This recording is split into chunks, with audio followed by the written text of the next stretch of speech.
ओम शांति। आज की रात्रि कहानी है माँ की आज्ञा। सर आशुतोष मुखर्जी बंगाल के ही नहीं बल्कि सारे भारत के एक प्रमुख शिक्षा शास्त्री थे। सर आशुतोष के मित्र प्रायः पूछा करते थे कि आप इंग्लैंड क्यों नहीं जाते।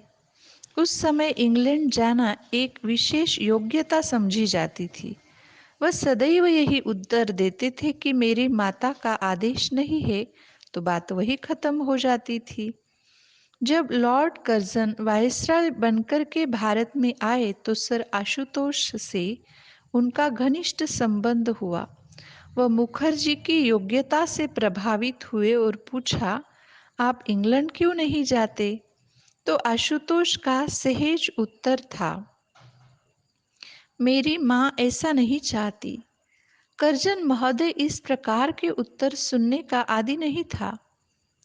अतः उन्होंने कहा, जाकर अपने माँ से कह दो कि भारत के वाइसराय ने मुझे इंग्लैंड जाने का आदेश दिया है। सर आशुतोष भी किसी की ऐसी बात नहीं सुन सकते थे। उसी समय खड़े होकर बोले, यदि ऐसा है तो वाइसराय यह सुन ले कि मेरे लिए मेरी माँ का आदेश कहीं अधिक महत्व रखता है।